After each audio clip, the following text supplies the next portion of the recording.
नमस्कार दोस्तों, स्वागत है आपका मोटराइड्स में। मेरा नाम है अमित और ये है यिज़दी की एडवेंचर, जो कि मेरे ख्याल से इस पूरे लाइनअप की सबसे ज़्यादा अवेटेड मोटरसाइकिल थी। कुछ स्पाई शॉट्स भी इस मोटरसाइकिल के नज़र आए थे और आज ये मोटरसाइकिल हमारे पास उपलब्ध है ताकि हम इस मोटरसाइकिल के बारे में आपको सब कुछ बता पाएँ। ये हालांकि अभी लॉन्च नहीं हुई है, लेकिन जब ये लॉन्च होगी तब हम आपको उसका बड़ा ही डिटेल रिव्यू भी लेकर के आएंगे। लेकिन फ़िलहाल मैं आपको इस मोटरसाइकिल के बारे में, जो इसकी सारी विशेष फ़ीचर्स हैं और ये मोटरसाइकिल कैसी दिखती है, क्या क्या कर सकती है, वो सब आपको इसके बारे में बताता हूँ। अब सबसे पहली बात यह है कि अगर आप इसकी डिज़ाइन देखेंगे तो इसका जो रिजेम्बलेंस है हिमालयन के साथ, वो बड़ा ही अनकैनी सा है। अगर आप इसके सारे प्रोपोर्शंस देखेंगे तो काफ़ी ज़्यादा रॉयल एनफील्ड हिमालयन जैसी नज़र आती है, जो कि एक बुरी बात नहीं है, काफ़ी अच्छी बात है, क्योंकि हिमालयन एक काफ़ी केपेबल एडवेंचर मोटरसाइकिल है। और ये मोटरसाइकिल भी देख करके ऐसा लगता है कि काफ़ी ज़्यादा केपेबल एडवेंचर मोटरसाइकिल है। कुछ विशेष चीज़ें जो यहाँ पर इसे ख़ास बनाती हैं, सामने ये जो व्हील देख रहे हैं स्पोक व्हील है। यहाँ पर आपके पास एक 21 इंच का बड़ा व्हील है ताकि आप जो बड़े अवरोध हैं उसके ऊपर भी इस मोटरसाइकिल को लेकर के जा सकें, तो ये एक बहुत ही अच्छी बात है। सस्पेंशन जो है इसकी कॉम्पोनेंट्री काफ़ी स्ट्रॉन्ग है। यहाँ पर 41 डाया वाला सस्पेंशन है। यहाँ पर ये डस्ट रोधी बूट्स भी लगे हुए हैं ताकि जो सस्पेंशन है उसके अंदर किसी तरह की कोई डर्ट ना जाए। अब सस्पेंशन की हम लोग अगर बात करें तो यहाँ पर आपको बाकी दोनों मोटरसाइकिल्स की तरह डुअल शॉक एब्जॉर्बर नहीं मिलता है। यहाँ पर आपको एक मोनोशॉक सस्पेंशन मिलता है और इसकी पोजीशन भी आप देखिए, तो ये एक बड़ा डिफरेंस है। ये एक अकेली मोटरसाइकिल है इस ट्रायड के अंदर जहाँ पर आपको मोनोशॉक मिलेगा। बाकी दोनों मोटरसाइकिल्स में आपको डुअल शॉक एब्जॉर्बर्स मिलते हैं, तो ये एक यहाँ पर एडवांटेज आपको ज़रूर मिलेगा। प्रॉपर ऑफ रोड टायर्स भी आपको मिलते हैं। यहाँ पर आपके पास 90-90 सेक्शन टायर्स हैं और ये सीएट के ग्रिप टायर्स हैं, जो कि काफ़ी अच्छे हैं ऑफ रोडिंग के लिए। इसी तरह से अगर आप पीछे भी देखेंगे तो पीछे भी आपको प्रॉपर ऑफ रोड टायर्स उपलब्ध करवाए गए हैं। यहाँ पर भी आपको प्रॉपर स्पोक्ड व्हील्स नज़र आएंगे, 130 section 17 inch wheel with spoke tyres, और यहाँ पर भी आपको सीएट के टायर्स मिलते हैं।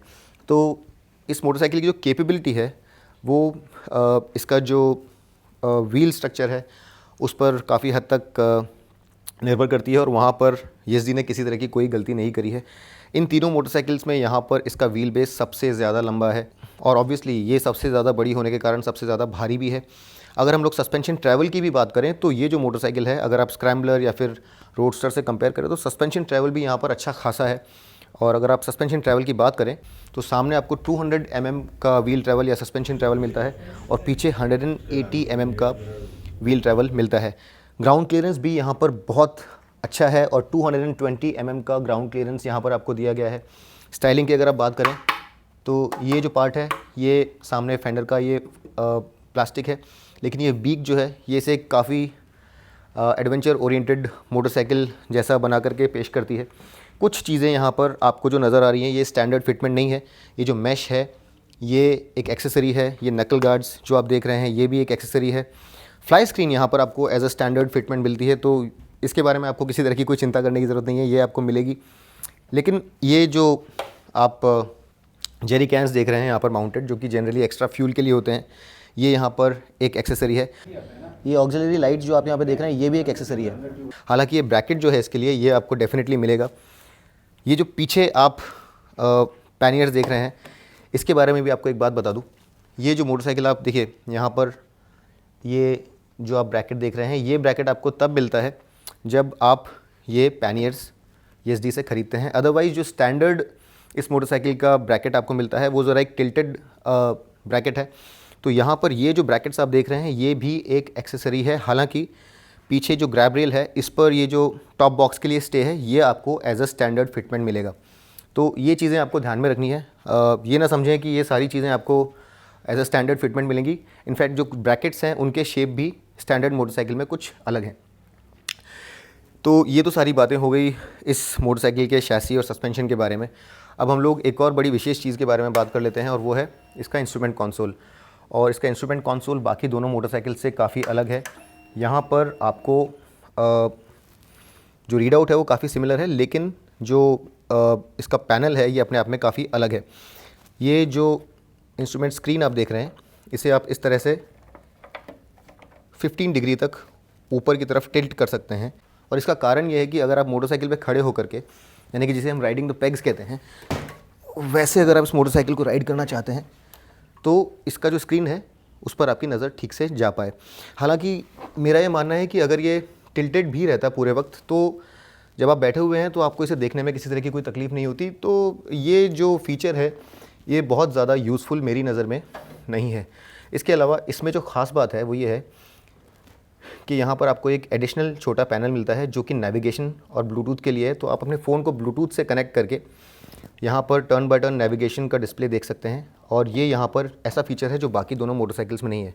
अगर आप टेलटेल लाइट्स देखेंगे तो लो fuel, battery low, ABS, neutral, high beam, turn indicators, engine temperature और इंजन मेल फंक्शन के टेलटेल लाइट्स आपको यहाँ नज़र आएंगे। और ये जो मेन पैनल है यहाँ पर टैको, स्पीडो और डिस्टेंस टू एम्प्टी आपको नज़र आ रहा होगा।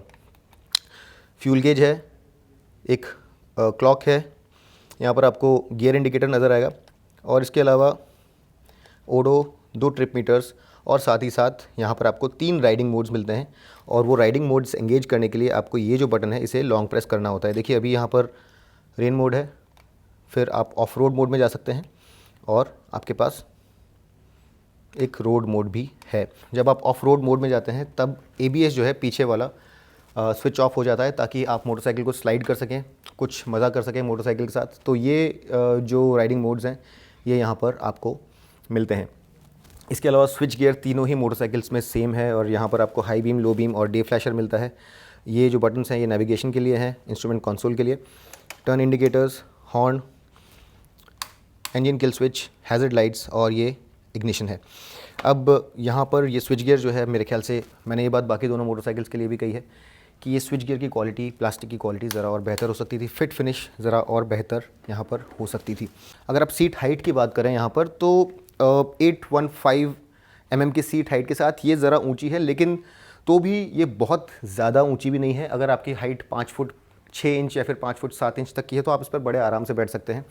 और पीछे वाली सीट जो है ये एक स्टेप सीट है, स्प्लिट प्लस स्टेप सीट है। तो जो पिलियन राइडर है, ख़ास तौर पर अगर यहाँ पर पैनियर्स लगे हैं तो एक पिलियन राइडर को बैठने में बहुत ज़्यादा तकलीफ़ हो सकती है। साथ में ये जो स्टे है ये और भी ऊंचा है, तो अगर आप अपना लेग स्विंग करके इस पर बैठना चाहते हैं तो पिलियन राइडर के लिए काफ़ी तकलीफ़देह ये हो सकता है। जैसा मैंने आपको बताया था रोडस्टर में आपको बल्ब ब्लिंकर्स मिलते हैं, लेकिन यहाँ पर आपको ये LED ब्लिंकर्स नज़र आएंगे। और साथ ही साथ अगर आप ये हेडलाइट देखेंगे तो ये नीचे वाला जो लाइट है ये हाई बीम है और ऊपर वाला जो लाइट है ये लो बीम का लाइट है। सीटिंग पोजीशन की अगर मैं बात करूं तो जैसा कि एक एडवेंचर मोटरसाइकिल में होना चाहिए, जो फुट पैग्स हैं ये बहुत ज़्यादा रेयर सेट नहीं है। कहीं ना कहीं आपका जो बिहाइंड है, पोस्टीरियर है, उसके नीचे डायरेक्टली लैंड होते हैं और इस पर खड़े होना काफ़ी आसान है। ये राइज़र्स मेरे ख्याल से ज़रा और हो सकते थे, जो ज़्यादा लंबे कद के राइडर्स हैं उनके लिए ज़्यादा ईजी होता, लेकिन मेरे ख्याल से ये एक ऐसी चीज़ है जिसे आप बाद में भी मॉडिफाई करवा सकते हैं। लेकिन आपकी हाइट अगर 5 फुट 10 इंच या 5 फुट 11 इंच तक की भी है तो भी आपको पेग्स को राइड करने में कोई ज़्यादा तकलीफ़ नहीं होगी। इसके अलावा यहाँ पर अगर आप देखेंगे तो स्क्रैम्बलर की ही तरह यहाँ पर आपको एक जैग्ड एज वाला टीथ वाला ब्रेक पेडल मिलता है ताकि आपको अच्छे से ग्रिप मिल सके। और साथ ही ये जो रबर पेग्स हैं फुट पैग के ऊपर ये रिमूवेबल हैं ताकि अगर आप पेग्स राइड कर रहे हैं तो आप स्लाइड ना करें और आपको जो ग्रिप है काफ़ी अच्छे से मिल सके। बाकी दोनों मोटरसाइकिल्स की तरह यहाँ पर भी जो फ्यूल टैंक है ये एक हिंज्ड यूनिट नहीं है और ये इस तरह से निकलता है, क्रोम फिनिश्ड है। और फ्यूल टैंक कैपेसिटी यहाँ पर तीनों मोटरसाइकिल्स में सबसे ज़्यादा है, 15.5 लीटर्स की फ्यूल टैंक कैपेसिटी है यहाँ पर, जो कि बहुत अच्छी बात है। और टिपिकली ये जो इंजन का प्लेटफॉर्म है इस पर हमें देखा है कि आपको 30 to 40 kmpl तक की फ्यूल एफिशिएंसी मिलती है। तो उस लिहाज से आप लगभग 450 to 500 किलोमीटर्स पर टैंक की रेंज एक्सेप्ट कर सकते हैं। इसके अलावा यहाँ पर ये जो इंजन है ये 6 स्पीड ट्रांसमिशन के साथ मेटेड है और इसके साथ ही साथ यहाँ पर आपको स्लिपर और assist clutch as a standard fitment मिलता है, जो कि एक बहुत ही अच्छी चीज़ है। इन सब चीज़ों के अलावा अगर हम लोग पावर और टॉर्क की बात करें तो इन तीनों ही मोटरसाइकिल्स में इस मोटरसाइकिल की पावर और टॉर्क जो है वो सबसे ज़्यादा है। यहाँ पर आपको 30.2 PS की पीक पावर मिलती है 8000 RPM पर और आपको पीक टॉर्क मिलती है 29.9 Nm की 6500 RPM पर। तो ये जो पावर और टॉर्क फिगर्स हैं, तो अगर आप इसे कंपेयर करें रॉयल एनफील्ड हिमालयन से, जो कि इसकी डायरेक्ट कॉम्पिटिटर होने वाली है, तो यहाँ पर आपको लगभग 6 PS पावर ज़्यादा मिलता है और टॉर्क मेरे ख्याल से लगभग बराबर है। यहाँ पर लगभग 1-1.5 न्यूटन मीटर्स टॉर्क आपको कम मिलता है, लेकिन जो पावर का एडवांटेज है यहाँ पर वो काफ़ी ज़्यादा है। एक्सेसरीज़ यहाँ पर आप जो देख रहे हैं ये सारी आपको इस मोटरसाइकिल के साथ मिलेंगी। और ये जो छोटा सा पैनल आप यहाँ पे देख रहे हैं, इसमें आपको 2 USB चार्जिंग सॉकेट्स भी मिलते हैं, एक नॉर्मल USB और एक टाइप C USB सॉकेट, जो कि एक बहुत ही अच्छा फीचर है। इसके अलावा मिरर्स भी, जैसा मैं यहाँ देख रहा हूँ, ये ज़्यादा वाइड है। बाकी दोनों मोटरसाइकिल्स पे आपको राउंड मिरर्स मिलते हैं, लेकिन यहाँ पर आपको ज़्यादा वाइड मिरर्स मिलते हैं। बार एंड वेट्स भी यहाँ पर आपको नज़र आएंगे। ओवरऑल ये जो गाड़ी है ये काफ़ी बड़ी लगती है, काफ़ी हेफ्टी लगती है, लेकिन इतनी बड़ी होने के बावजूद भी यहाँ पर जो वेट डिफरेंस है तीनों गाड़ियों में बहुत ज़्यादा नहीं है। और यहाँ पर 188 kg के कर्व वेट के साथ ये बहुत ज़्यादा हैवी मोटरसाइकिल नहीं है।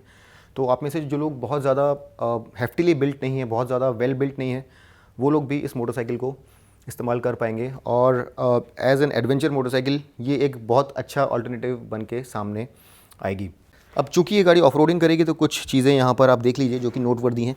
ये जो इसका एग्जॉस्ट है ये बहुत ज़्यादा अपस्वेप्ट है, ताकि अगर आप किसी रिवुलेट्स में से या किसी छोटी नदी में से क्रॉस कर रहे हैं तो एग्जॉस्ट में पानी ना जाए।